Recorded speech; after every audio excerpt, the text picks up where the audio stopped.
아멘. 오늘 말씀의 제목은 엘리사의 사역의 길입니다. 엘리사가 이제 엘리야를 쫓아갔습니다. 요단강 건너까지 갔거든요. 그런데 우려했던 대로, 걱정했던 대로 요단강 건너기 전에 선지자들도 그렇게 예언했던 대로 그렇게 엘리야를 하나님께서 데리고 가셨습니다. 불말과 불병거로 데려가신 게 아니라 바람으로, 여기 회리바람으로 11절에 보면 이제 엘리야와 엘리사가 같이 있으면 하나님께서 회리바람으로 엘리야를 데리고 올라가실 때 엘리사까지 함께 올라가잖아요. 그러면 그런 일이 일어나면 안 됩니다. 그래서 하나님께서 불말과 불병거로 둘을 갈라놓으신 다음에 그 다음에 엘리야만 데려가셨어요. 그 가운데서 이제 겉옷을 떨어뜨리게 하셔서 그것으로 요단강을 다시 한번 건너게 하셨습니다. 여러분, 이건 지금 이 옷으로 요단강을 가르게 하시는 사건 자체가 이 시대를 향한 하나님의 메시지입니다. 지금 이 상황은 지금 엘리야와 엘리사가 지금 사역하고 있는 상황은 북이스라엘이 엄청난 우상 숭배 가운데 들어갔을 때에 일어난 일입니다. 여호와를 향한 신앙이 부정하게 변했습니다. 그리고 바알과 아세라가 가득합니다. 그 가운데서 물을 가르는 일을 누가 합니까? 엘리야와 엘리사가 둘 다 공의합니다. 바알에게 있어서, 바알은 실제가 아니에요. 이건 신화입니다. 신에 대한 이야기, 만들어낸 이야기에서 바알은요, 무력한 존재입니다. 특별히 강과 바다에 대해서는 바알이 통제의 권한이 별로 없어요. 힘을 낼 수 없습니다. 바다와 강은 통제하기 어려운 적입니다. 대적입니다. 그러나 하나님에게는 아니라는 사실을 알려주는 거죠. 엘리야와 엘리사가 강을 갈랐습니다. 이 많은 수량이 쏟아져 내려오는 그 시기에 선지자는 가르는 것이죠. 강을 가르시는 하나님, 그것을 통해서 이스라엘은 이제 엘리야의 하나님 그리고 엘리사의 하나님을 주목해야 했고요. 그 가운데서 이제 엘리야가 부름받은 가운데 이제 하늘로 올라간 그 가운데서는 이제 엘리사를 주목해야 합니다. 엘리사가 돌아왔어요. 엘리사가 돌아왔는데 엘리사가 엘리야의 성령으로 가득했습니다. 15절에 보니까 엘리야의 성령이 하시는 역사가 엘리사 위에 머물렀더라, 이렇게 말씀하십니다. 여러분, 여기 성령께서 루아흐께서 이제 엘리사 위에 머물렀다. 엘리사에게 편히 앉아 있었다, 내려 앉았다, 거기에 둥지를 들고 거하시는 것을 보았다는 것입니다. 그러니까 지금 제자들, 여기 이제 예언을 할 수 있었던, 이제 미래를 어느 정도 가늠할 수 있었던 선지자들도 엘리사에게 성령께서 역동적으로 임하시는 그 성령님께서 그 안에 계시는 것을 알고 있었고요. 그리고 그에게 이제 말씀 가운데서 엎드려 경배하고 그렇게 얘기하시는 것처럼 그 안에 있는 성령님께, 그리고 스승으로 인정하면서 무릎 꿇고 이제 절하는 모습이 나옵니다. 근데 문제가 뭐예요? 그렇게 성령이 임하시는 것도 보았고, 그 다음에 그 가운데 이 성령이 임하시는 것 때문에 스승으로 인정하는 것도 인정했습니다. 근데 문제는요, 이들이 아직도 하나님의 역사, 하나님이 하시는 일을 잘 알지 못하는 일이 일어나는 것이죠. 그들이 뭐라고 얘기합니까? 성령이 그를 들고 가다가, 회리바람으로 들고 가시다가 어느 산에나 어느 골짜기에 던지셨을까 모르니까, 그러니까 우리들을 보내셔서 엘리야를 찾게 하소서, 그렇게 얘기합니다. 여러분, 여기 나와 있는 용감한 사람 50명은 건장한 사람을 의미합니다. 이게 베네하일이라는 이름으로 힘의 아들들이라는 뜻이거든요. 그러니까 건장한 사람들을 의미하는 거예요. 수색대, 이제 어디 내놔도 자기 몸은 지킬 줄 알고 위험을 피할 수 있는 군사와 같은 아주 튼튼한 사람, 건장한 수색대 50명이 있으니까 그들을 보내서 엘리야를 찾도록 해달라는 거예요. 왜 이런 요청을 했을까요? 그들은 하나님께 기도하면서 하나님의 영으로 어느 정도는 감지할 수 있었지만 하나님이 알려주시는 그것의 진정한 의미를 알지 못했고 승천이라는 부분을 알지 못했어요. 이미 이전에도 이런 일이 있었습니다. 여러분 잘 아시는 대로 에녹이라는 사람이 죽지 않고, 죽음을 보지 않고 하나님께서 불러가신 일이 있는데, 그와 같은 일이 일어날 거라고 생각을 하지 못하는 거예요. 그러니까 어디 떨어졌을지 모르니까 우리가 가서 찾겠습니다. 그렇게 얘기합니다. 엘리사가 뭐라고 얘기합니까? 그렇게 하지 말라고, 보내지 말라고 얘기했는데 17절에 부끄러워하도록 강청했다. 누가 부끄러워요? 엘리사가 부끄러울 정도로 정말 너무도 간곡하게 간절하게 붙들고 엘리사의 뜻을 꺾는 거예요. 그래서 해봐, 그렇게 얘기한 거죠. 찾을 수 있으면 찾아봐라고 얘기하는 거예요. 엘리사는 알고 있었어요. 하나님께서 엘리야를 죽음을 보지 않고 불러가신 것을 알았는데 그들은 승천이라는 개념을 알지 못하고 하나님이 데려가신 것을 알지 못하고 그걸 제한하는 것이죠. 여러분, 우리도 그럴 수 있어요. 하나님의 역사를, 하나님의 능력을 제한하는 일이 일어나는 것이죠. 그래서 그 일은 일어나지 않을 거라고 생각하는 일들이 일어나는 거죠. 여러분, 그러나 엘리사는 알고 있었어요. 그들이 빈손으로 올 것을 알고 있었고요. 발견하지 못하고 돌아옵니다. 엘리사가 그래서 내가 가지 말라고 하지 않았냐? 절망 가운데, 낭만 가운데 우리가 너무 열심이 없어서 또는 능력이 없어서 못 찾은 거 아닌가? 그렇게 왔던 사람들에게 다시금 설명하면서 이 부분을 깨우쳐 줍니다. 여러분, 이와 같은 일은 제자들에게도 일어났던 일이에요. 예수님께서 3년 반 동안 사역하시면서 제자들에게 말씀하셨어요. 죽을 거라고, 내가 죽을 거라고, 메시아가 죽을 거라고, 인자가 죽을 거라고 말씀하셨습니다. 그런데 믿어지지가 않아요. 계속 그 예수님의 죽음에 대한, 십자가에 대한 말씀에는 계속해서 문을 닫아 놓습니다. 여러분, 문제가 뭐냐면 십자가에 대해서 문을 닫아 놓으면 부활에 대해서도 문을 닫아 놓는 것이고요. 부활에 대해서 문을 닫아 놓으면 예수님께서 승천하셔서 이제 하나님 나라의 왕자로 이제 등극하는 것, 왕으로 등극하는 것조차도 인정하지 않으려고 하는 일이 일어나는 거예요. 여러분, 부활의 주님을 만나야죠. 여러분, 승천의 주님을 만나야죠. 여러분, 부활의 주님은 생명의 주님이십니다.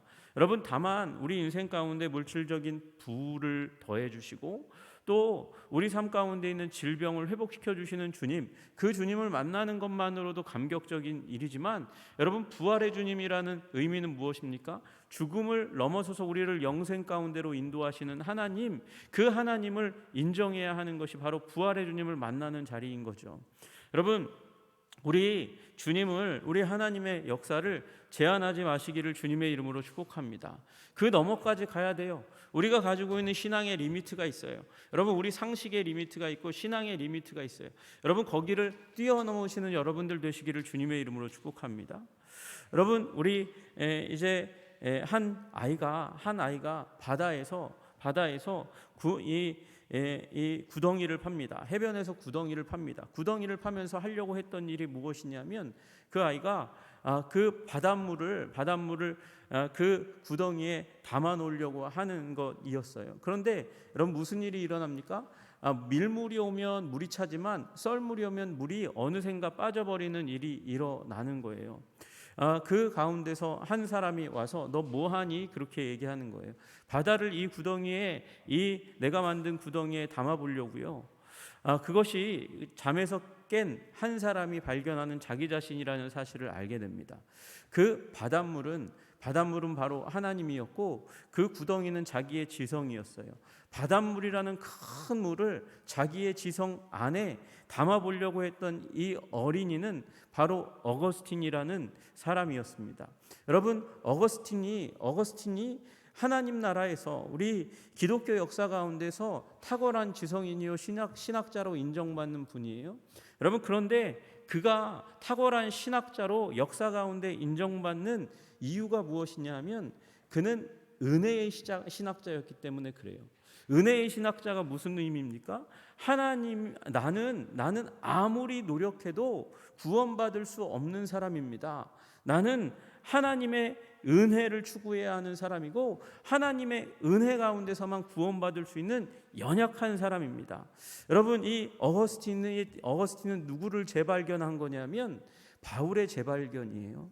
바울이 어떤 사람입니까? 자기 능력과 힘으로 자기 하나님에 대한 열심으로 하나님께 인정받으려고 했던 사람이었어요. 그런데 노력하면 노력하고 애쓰면 애쓸수록 자기는 예수 그리스도의 대적이었다는 사실을 발견합니다. 그리고 예수 그리스도의 원수로 그렇게 행했던 자신을 예수님께서 만나 주셨어요. 이게 은혜인 것이죠. 여러분, 은혜의 하나님을 만나시는 여러분들 되시기를 주님의 이름으로 축복합니다. 우리 노력으로 얻어질 수 없는 그 하나님의 은혜와 능력, 그걸 인정해야 돼요. 나의 지성으로도 나의 노력으로도 어떠한 것으로도 우리 주님의 은혜를 따라잡을 수 없고 하나님의 계획을 따라잡을 수 없다는 그런 자기 고백이 있어야 하는 것이죠. 여러분, 지금 엘리야가 떠나간 이후에 그 다음에 이제 경험하게 된 최초의 사역은 바로 은혜로 사역하는 것임을, 우리가 우리의 상상을 뛰어넘어서 일하시는 하나님의 그 역사를 인정해야만 그 다음이 보인다는 것을 알려주시는 것이죠. 여러분, 우리 주님의 능력을 인정하시는 여러분들 되시기를 주님의 이름으로 축복합니다. 여러분, 오늘 세계에 엘리사의 성령 받은 다음에 사역이 나오는데 그 첫 번째가 제자들을 깨우치는 것이었습니다. 자신의 생각을 깨뜨리고 상식을 깨뜨리고 하나님의 역사를 받아들이도록 하고, 그 다음에 그 성읍 가운데 있을 때에, 여러분, 이 성읍이 어떤 성읍입니까? 우리 18절에 보니까 18절에 엘리사가 있던 곳이 바로 이 여리고입니다. 여리고에 머무는 중입니다. 여리고성이에요. 여리고성에 있을 때 사람들이 와서 말합니다. 우리 주인께서 보시는 바와 같이, 주인은 엘리사를 얘기하는 거예요. 이 성읍이 위치는 좋습니다. 이 여리고는 굉장히 위치가 좋은 곳이에요. 요단강 건너자마자 마치 오아시스처럼 자리 잡고 있는 종려나무의 성읍, 굉장히 아름다운 그런 성읍입니다. 그런데 위치는 좋은데 물이 나빠요. 물이 나빠서 토산이 익지 못합니다. 토지의 소산이 나오지 못합니다. 여러분, 이 말은 떨어지나이다, 이 말은요 그냥 요 말의 의미로는 이게 열매를 맺지 못하는구나, 자라다가 떨어지는구나, 거기서 끝나는 게 아니라 사실은 여기 자식을 낳지 못한다는 관용어구에 낙태한다는 의미거든요. 그러니까 그냥 열매만 떨어지는 게 아니에요. 자녀들이 뱃속에서 자라나다가 유산하는 일도 너무나 많이 일어나는 성읍이 바로 여리고라는 성읍이라는 것입니다. 여러분, 이 문제를 엘리사에게 이야기한 거예요. 그랬더니 엘리사가 처방을 하나 알려줍니다. 새 그릇에다가 소금을 담아가지고 내게로 가져와라. 그리고 그 소금을 가져다가 물근원에 갖다 뿌렸어요. 그랬더니 물이 고쳐졌다, 이렇게 얘기합니다. 여러분, 이게 어떻게 일어날 수 있는 일입니까? 그냥 물 근원, 샘이 퐁퐁퐁퐁 나오는 안반 밑에서 이제 샘이 나오는 그 자리에 거기 물이 문제가 써요. 독소가 있는 듯한 그런 상황이에요. 거기다가 소금을 뿌린다고 해서 물 근원이 고쳐집니까? 그 밑에까지 그 밑에 물리학적으로 화학적으로 따지면 이건 상식적으로 결코 해결될 수 없는 문제예요. 소금으로 어떻게 해결됩니까? 이건 상징적인 행동이에요. 상징적인 행동, 예수님께서도 이런 상징적인 행동을 하셨어요. 여러분, 눈 먼 자에게 예수님께서 진흙을 이겨서 눈에다 발라주셨습니다. 여러분, 예수님께서 내 눈을 떠라, 내가 낫게 되리라, 이렇게 얘기해도 될 거예요. 그런데 예수님께서 그냥 진흙을 이겨서, 침을 뱉으시고 이겨서 그걸 눈에다 바르세요. 여러분, 그 과정을 옆에서 사람들이 쳐다보잖아요. 뭐 하는 거야 그러면서 쳐다봐요. 그리고 가서 씻어라, 그렇게 실로암에 가서 씻어라 그러니까 씻었더니 나았잖아요. 여러분, 이게 상징적인 행동입니다. 부족한 부분을 우리는 흙으로 만들어졌으니까 채워준다라는 상징적인 행동, 누구를 통해서? 예수님을 통해서. 여러분, 이와 같이 소금을 넣는 것은 그 소금 자체가 아니라 그건 상징적인 행동이에요. 갑자기 물이 좋아지면 무슨 일이 일어난 거야? 알지 못해요. 무슨 일이 일어났는지 알지 못하는 그 가운데서 무슨 일로, 어떤 근원으로 말미암아서, 그러니까 하나님께서 영광 받으실 일이 그냥 소리 소문 없이 사라지는 일이 일어나니까, 그러니까 상징적인 행동을 하는 것뿐입니다. 소금을 가져다가 그 물근원에다가 뿌렸어요. 그랬더니 고쳐졌어요. 이게 굉장히 이 엘리사의 그 소금 처방으로 말미암아 이 물이 고쳐졌구나, 그렇게 사람들이 깨닫도록 만든 것이죠. 여러분, 그런데 왜 여리고가 이 악한 물로 말미암아 고생합니까? 여러분, 이 부분은 그냥 자연과학적인 문제가 아니라 영적인 문제로 풀었으니까 영적인 근원, 영적인 원인이 있는 것이죠. 왜 이런 일이 일어납니까? 여리고가 저주를 받았기 때문에 그렇습니다. 여러분, 그래서 영적인 근원에 의해서 저주받아서 그래서 물이 나쁜 거예요. 여러분, 이 저주는 어디서부터 왔나? 여호수아로부터 온 것입니다. 여호수아서 6장 26절에 보면 여호수아가 그때에 여리고성을 정복할 때에 맹세하여 이르되 누구든지 일어나서 이 여리고성을 건축하는 자는 여호와 앞에서 저주를 받을 것이라.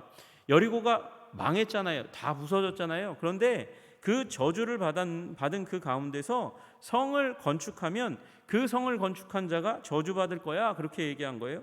기초를 쌓을 때 무슨 일이 일어날 건가? 마다들이 죽을 것이다. 이를 것이요. 그 문을 세울 때에 막내 아들이 죽을 것이다. 이르리라. 이렇게 예언을 했어요.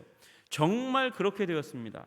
여러분, 이게 열왕기 하잖아요. 열왕기 상에 히엘이라는 사람이, 베델 사람 히엘이라는 사람이 여리고를 건축하였는데 그 터를 쌓을 때에 맏아들 아비람을 잃었고 그 성문을 세울 때에 막내 아들 수굽을 잃었으니 여호와께서 눈의 아들 여호수아를 통하여 하신 말씀과 같이 되었더라. 그러니까 여리고는 무너졌는데 거기에 그 예언, 여호수아가 얘기했던 예언대로 맏아들과 막내 아들 누구예요? 베델 사람 히엘의 맏아들과 막내 아들이 죽는 일이 일어난 거예요. 저주 때문에 이런 일이 일어나는 것이죠. 그 저주 때문에 여리고의 샘에서 나오는 물을 먹으면 식물도 열매를 맺지 못하고 사람도 낙태하는 일이 일어납니다. 그런데 소금을 가져다가 거기에 뿌리라는 거예요. 그러면 회복되었어요. 여러분, 여기 소금은 무엇을 의미하는 걸까요? 소금은 하나님께서 명하신 제사의 용품입니다. 레위기서 2장 13절에 말씀하세요. 내 모든 소제물에 소금을 치라. 소제물이라고 하는 건 곡식을 가루로 만들어서 하나님께 드릴 때에 그걸 소제라고 불러요. 그 소제물에 소금을 함께 넣게 되어 있어요. 그러면서 레위기 2장 13절에 뭐라고 말씀하시냐면 하나님의 언약의 소금을 내 소제에 빼지 못할지니. 여러분, 그 소제물에다가 소금을 넣을 때 언약을 기억하라는 거예요. 하나님의 언약을. 소금은 그래서 이스라엘에게는 언약이에요. 하나님의 약속이에요. 여러분, 그 약속을 상징하는 하나님의 언약을 상징하는 소금을 어디에다가요? 그냥 그릇 아니고요. 새 그릇에다가 언약을 새롭게 하라는 것이죠. 언약을 새롭게 해서 어디다 뿌리라고요? 물 근원에다 뿌리라고요. 여러분, 물의 샘의 근원, 물이 퐁퐁퐁퐁 올라오는 그 자리에 뿌리라고 얘기하는 거예요. 여러분, 그 근원에다가 소금을 얼마나 많이 쏟아부어야 그 밑에까지 갑니까? 그럼 물리학적인 거가 아니라 자연과학적인 것이 아니라 영적인 것이죠. 여러분, 이것으로 말미암아 저주가 사라진다는 거예요. 여러분, 우리 인류도 아담과 하와 안에서 모두가 저주를 받았습니다. 여러분, 그 저주에서 벗어나는 길은 언약을 새롭게 하는 거예요. 어디다 적용해야 됩니까? 그 언약을 우리의 근원에다가 심어야 돼요. 여러분, 우리 주님께서 근원을 말씀하실 때 말씀하신 것이 있어요. 무릇 지킬 만한 것보다 내 마음을 지키라. 왜요? 생명의 근원이 거기에서 나오기 때문에 우리의 마음에 여러분 언약을 새롭게 할 때 그때 우리가 고쳐진다는 것을 상징적으로 말씀하시는 것이죠. 여러분, 언약을 새롭게 하시는 여러분들 되시기를 주님의 이름으로 축복합니다. 언약을 새롭게 한다는 것이 무엇입니까? 아브라함에게 주셨던 그 언약을 내 것으로 삼으라는 것이죠. 다윗에게 말씀하셨던 그 언약을 내 것으로 삼으라고 말씀하시는 거예요. 여러분, 그리고 그 언약은 예수 그리스도 안에서 새 언약이 된 줄로 믿으시기를 주님의 이름으로 축복합니다. 그래서 신약이잖아요. 그 언약은 무엇입니까? 내가 너희를 위하여 흘리는 이 피와 이 육체 가운데서 너희가 새롭게 되어지기를 원한다고 말씀하시는 거예요. 여러분, 예수 십자가 안에서 새롭게 되시는 여러분들 되시기를 주님의 이름으로 축복합니다. 예수님의 십자가 언약, 그것을 우리의 마음 가운데 적용할 때 우리는 새로워집니다. 우리는 치유를 받습니다. 우리는 회복을 얻게 되는 일이 일어나게 되는 줄로 믿으시기를 주님의 이름으로 축복합니다. 이 성이 어디 성이라고요? 여리고라고요. 여러분 저는 안 가봐서 모르지만 여러분 자료를 찾아보니까 여리고 샘물이라고 이 성지순례를 가면 꼭 드시게 되어 있대요. 여리고 샘물. 이게 지금도 나옵니다. 2800여 년 전에 이 일로 말미암아 회복된 그 여리고 샘물이 지금도 1분에 4,500톤 4.5톤 4,500리터의 물이 쏟아져 나온다는 거예요. 쏟아져 나오고 있다는 거예요. 지금도 우리에게 지금 예수 그리스도 안에 있는 생명력이 얼마나 강력한 것인지 그것을 상징하듯이 지금도 물이 콸콸콸콸 쏟아지고 있다고 말씀하시는 거예요. 여러분 언약을 붙들면 우리가 회복되는 줄로 믿으시기를 주님의 이름으로 축복합니다. 여러분 엘리사의 사역은 성령 사역에 의해서 언약을 새롭게 하고 말미암아 우리 이스라엘을 회복하고 한 영혼을 회복시키는 사역 가운데로 그가 뚜벅뚜벅 걸어가고 있다는 사실을 우리는 발견하게 되는 것이죠. 그러다가 이 엘리야가 다시금 더 나아가서 한 번 더 나아가서 베델로 올라갔습니다. 베델로 올라갔는데 아주 희한한 일이 일어나요. 그가 길에서 올라갈 때에 작은 아이들이 성읍에서 나와서 조롱했습니다. 엘리사를 조롱했어요. 대머리여 올라가라, 대머리여 올라가라 그렇게 얘기했다는 거예요. 여러분 대머리는 기분 나쁘죠. 여러분 대머리는 원래 이스라엘에게 법이 있는데 여러분 원래 대머리 헤어스타일을 일부러 만드는 건 딱 한 가지의 경우에만 허용됩니다. 서원할 때만 가능한 일이에요. 일부러 헤어스타일로 대머리를 만들면 안 됩니다. 그건 하나님께서 금하시는 것이었어요. 그러니까 엘리사는 지금 자연적인 대머리입니다. 자연적인 대머리라는 말은 하나님께서 그렇게 창조하셨다는 거예요. 근데 그거를 조롱하면 하나님을 조롱하는 것이 됩니다. 게다가 이 사람들이 이 아이들이 뭐라고 얘기하냐면 이 대머리여 올라가라, 대머리여 올라가라. 지금 엘리야가 승천했잖아. 회리바람으로 올라갔잖아. 너도 올라가. 지금 뭐 하고 있는 거죠? 지금 이들이 하고 있는 건 뭐냐면 엘리야가 회리바람으로 하나님께서 들려 올라가게 하셨다는 이걸 부정하는 거예요. 조롱하는 거예요. 그런 일이 어디 일어나냐? 거짓말하지 마. 그러면서 조롱하고 있는 것이죠. 하나님의 사역을 조롱하고 있어요. 그리고 그게 사실이라면 너도 한번 올라가 봐. 그러면서 엘리사도 조롱하고 엘리사의 하나님도 조롱하는 거예요.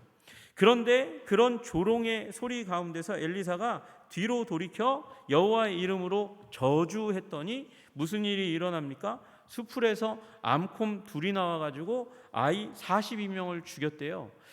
그래 아무리 잘못해도 아이들인데 어떻게 이렇게 끔찍하게 하나님 엘리사가 저주했다고 이렇게 사람을 죽이십니까?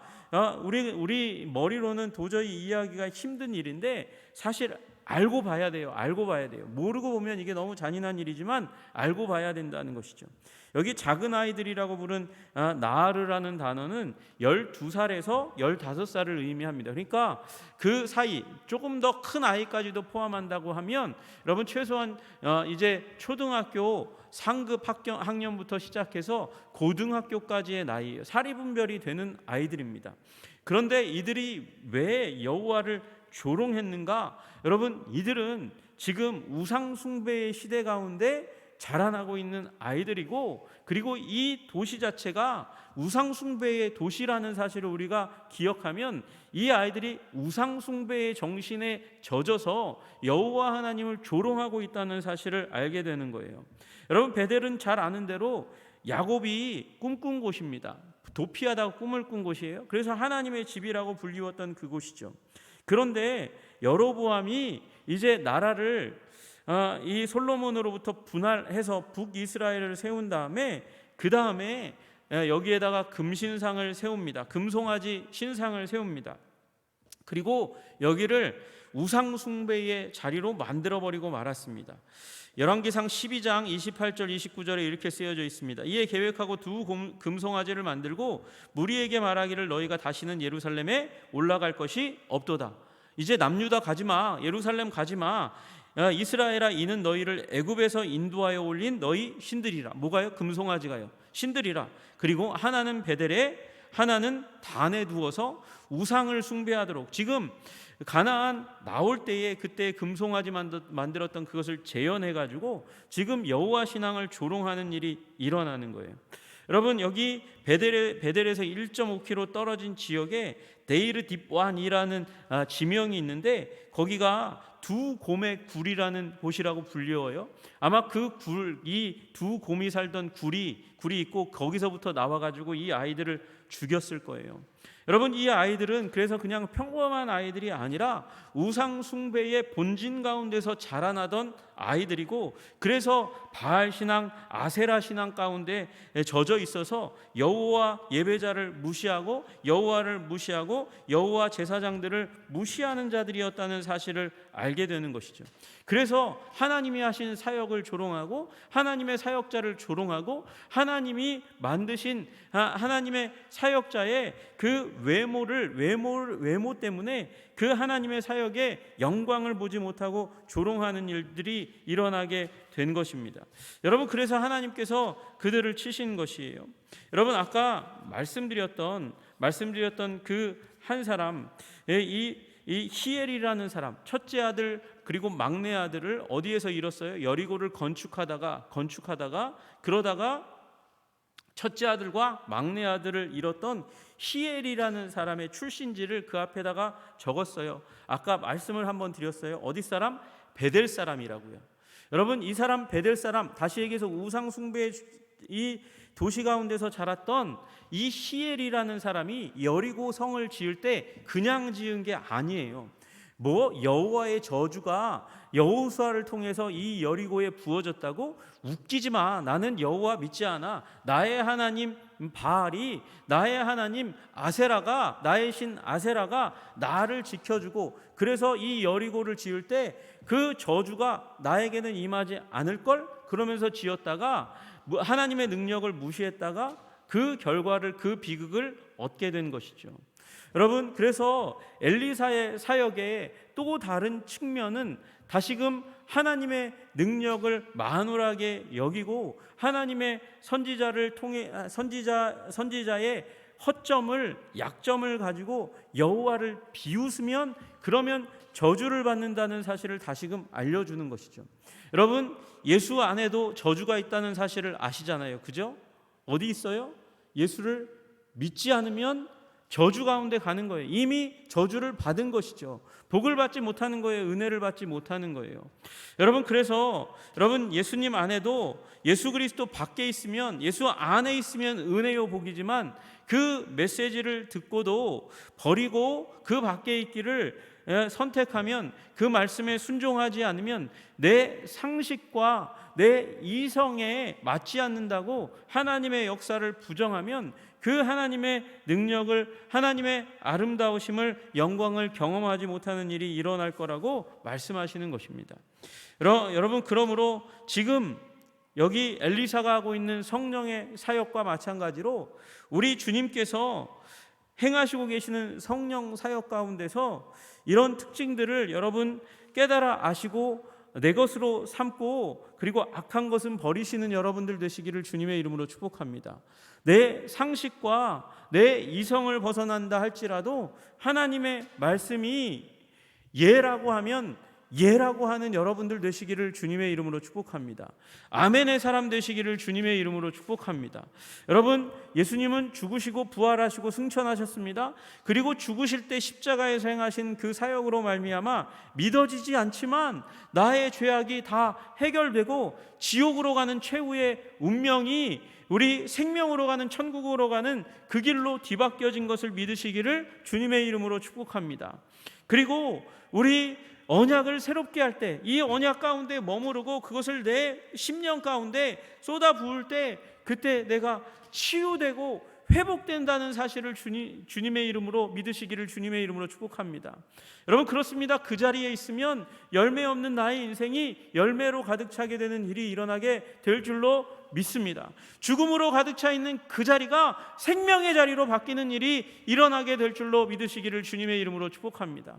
여러분, 그리고 이 암콤 사건을 우리가 기억하면서 우리 하나님의 말씀을 우리 사랑하는 이들에게 전하여 그 하나님의 말씀에 아멘으로 나아오도록 권면하고 격려하시는 여러분들 되시기를 주님의 이름으로 축복합니다. 엘리사의 연약을 흉보았던 자들은 죽음으로 갑니다. 엘리사는 누구를 상징합니까? 아니, 누구가 아니라요, 엘리사는 예수님을 상징하는 것이고 또 교회를 상징하는 것입니다. 교회는 연약한 부분이 많이 있습니다. 흉볼 부분이 많이 있습니다. 그러나 여러분, 교회를 영광스럽게 여기시기를 주님의 이름으로 축복합니다. 그때에 거기에 생명이 우리의 삶 가운데 쏟아져 들어오기 시작하는 것이죠. 저주가 끝나는 것이죠. 여러분, 엘리사의 성령의 사역에서처럼 우리 예수님의 성령의 사역을 붙들고 교회와 언약을 소중하게 여기며 여러분, 우리 삶에 이 장애물들을 뛰어넘기를, 신앙의 장애물을 뛰어넘기를 그렇게 애쓰시고 힘쓰실 때 우리 삶 가운데 기적이 일어날 것을 소망하시는 저와 여러분 되시기를 주님의 이름으로 축복합니다. 기도하겠습니다.